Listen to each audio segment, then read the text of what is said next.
Hey, welcome back again, options traders. And it's that time again, time for more idiotic ideas. We're up to number 7 already.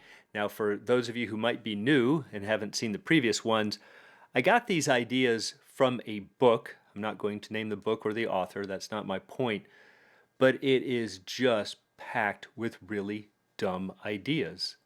And this is like a gift from above. It's a gift that keeps on giving if you're looking for ideas for videos.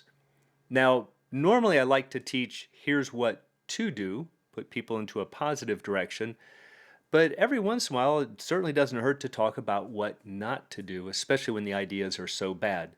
So this person holds himself out as a professional, apparently ran a newsletter years ago, has written books, and yet it's just loaded with unbelievably bad ideas.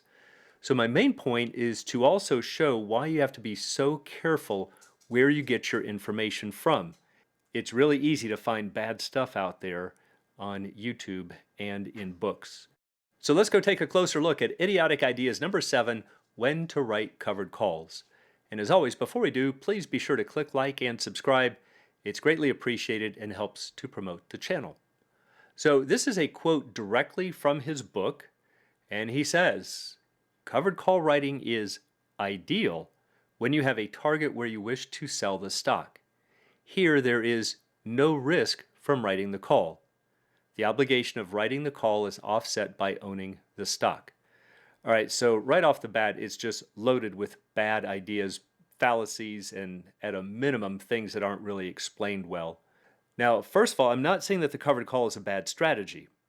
I'm saying it's a bad strategy if you're using it to define your targets. And yet he's saying this is the ideal time to use a covered call. All right, so to find out why this is loaded with so many bad ideas, let's do a quick background on the covered call. Remember, it's a strategy where you own 100 shares and you will sell one call against those shares. Now, again, you don't have to have exactly 100. You could have 200 or 500. And if you do, you could certainly sell against fewer. So if you have 500 shares, you could sell up to 5 calls.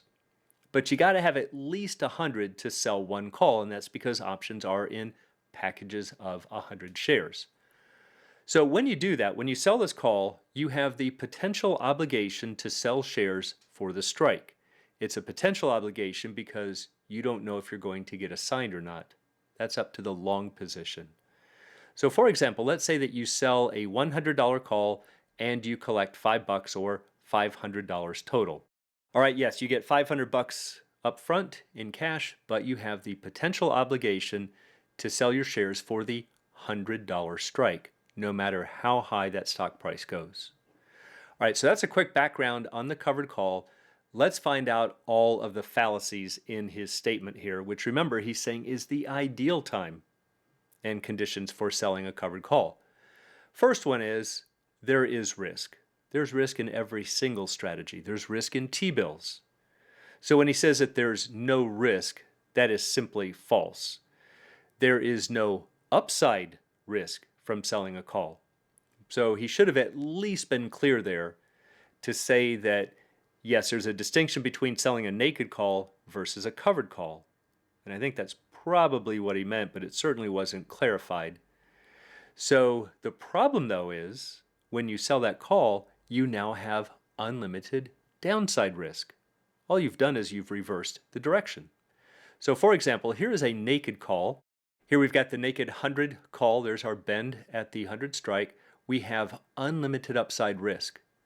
So because there's no limit on how high a stock's price can go, if you sell this call what's called naked, which means that you don't have any other long calls in the account, you don't have long shares, something that could mitigate this upside risk, then it's a naked call.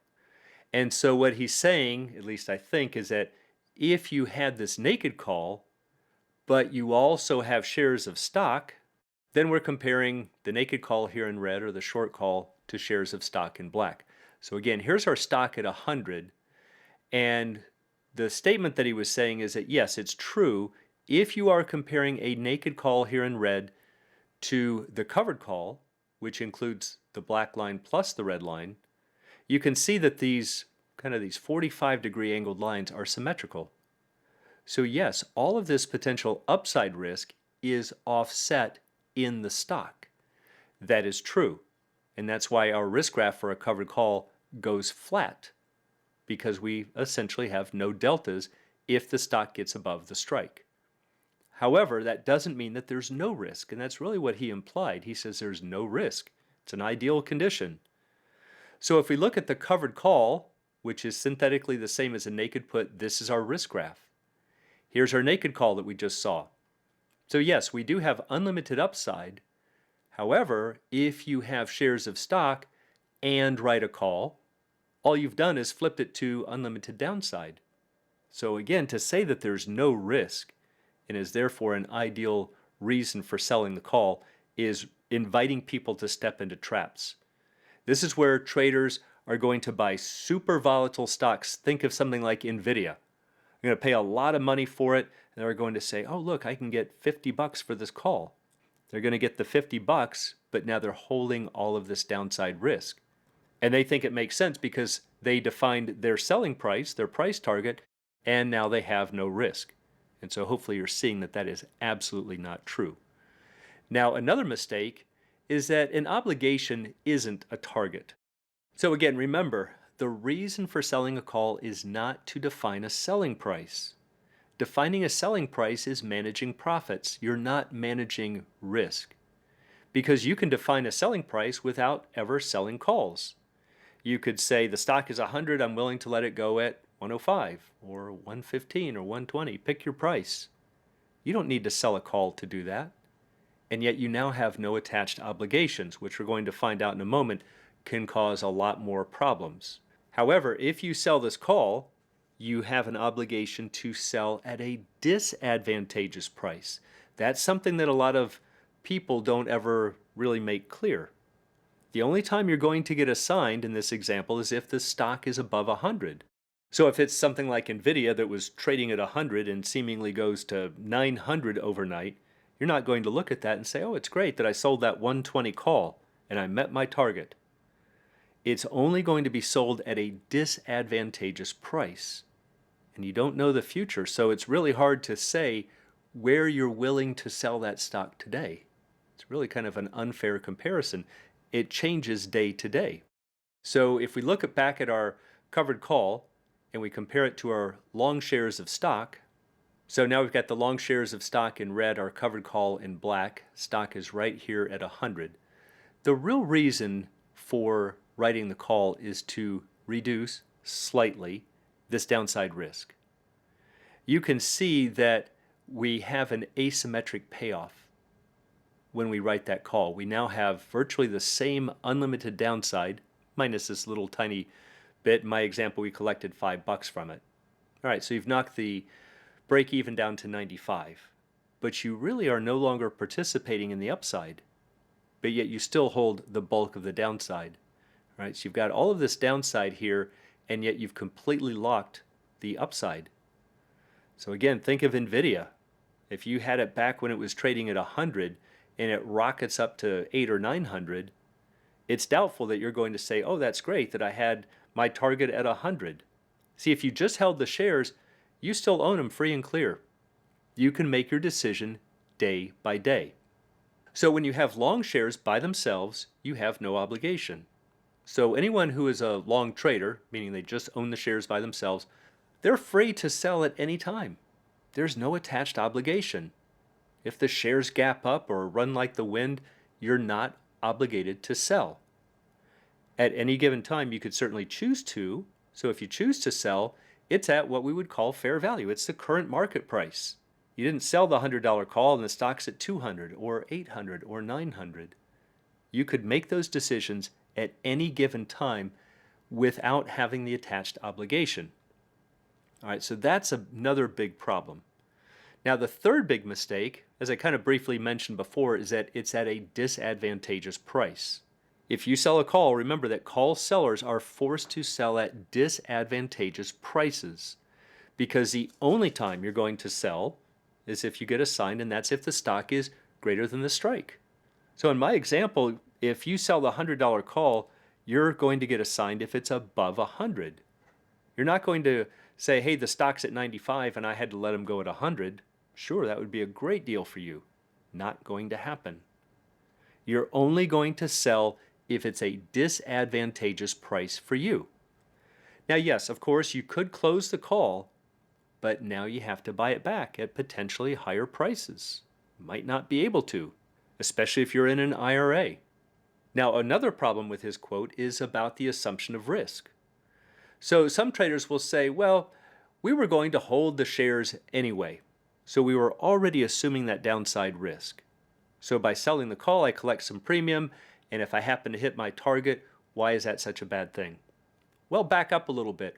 Why are you holding the shares? There must be an expected return over some period of time.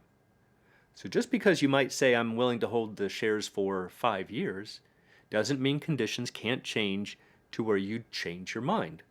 So think of Enron in the middle of a heated scandal. You'd probably change your mind. Doesn't matter what you thought back when you bought them, you have the ability, as you should, to make day-to-day changes as new information hits the market. So to hold the shares for another year or another month or another week, it must make sense today. And when you sell a call, you're changing the risk-reward profile. You have to ask yourself, does that make sense? That's the question to ask. It's not to sell a call to grab some free money since you were going to sell the shares anyway. So just because you have a target where you would like to sell, it's not a guarantee, it doesn't mean that the covered call is a good solution. All right, now mistake number 5, again, going back to this idea of defining goals. If the covered call defines goals, then you may end up selling for no money, or you may end up reducing your goal to gain a benefit, which is hardly a way to define your goals. So how can this happen? So for example, let's say that you're holding shares of stock free and clear, and you now want to write a call to define your goal. And your goal is that you'd like to sell it at 120. So you look at the 120 calls, and they're trading for 5 cents. You can't get any money. And if you sell them anyway, you're selling these calls for virtually no money, but you still have unlimited downside risk. You've got virtually no downside hedge. You've just given up the upside above 120. You have no downside hedge. It's just not a good deal. Now you might say, all right, well, I know that doesn't make sense, but take a look at maybe the 105 call down here. And I say, okay, now I can get a couple of bucks. Well, the problem is that if you get assigned at 105, your goal was at 120. And again, the stock continues to run like the wind, and you can never buy those calls back. Again, think like NVIDIA. It's trading for $300 or $400. Well, you don't want to spend $30,000 to buy these calls back. And so you just end up letting the shares go. It continues to run. Your outlook was absolutely right. You would have made an absolute fortune on them, but you got called out at 105. Because even though you wanted to use a call to define your goal, you couldn't get a call price for that. And so you ended up bringing your strike price in, and now you exactly missed your goal. Or conversely, you say, well, in order for me to get the 120, I have to sell them 6 months out or a year and a half out. And a lot can happen in that time. That's not a really good idea to say, I know what's going to happen in the next year and a half just so I can get a couple of bucks for this call. So just remember that writing calls isn't a way to ensure you reach your target. That's a bad idea and certainly not a reason for writing calls. All right, so when should you use them? Well, again, the main reason for writing covered calls is the downside hedge. But we also have to assume that we've got relatively high implied volatility. And the premium received gives us a small downside cushion, but we still can make some upside gains. But always remember that the potential gains and losses must be in line with your goals. That's the reason for using the covered call. It is never to define a price target. Obligations aren't targets. So using covered calls to define targets is simply a really dumb idea. And for anyone who'd like to learn more about the art and science of options trading, please check out the Alpha Trader course, Strategy Lab, and a Candlesticks and Technical Analysis course. It's all at optionsatoz.com. Also, please join us on Options A to Z's Facebook trading group and you can find a link in the description below.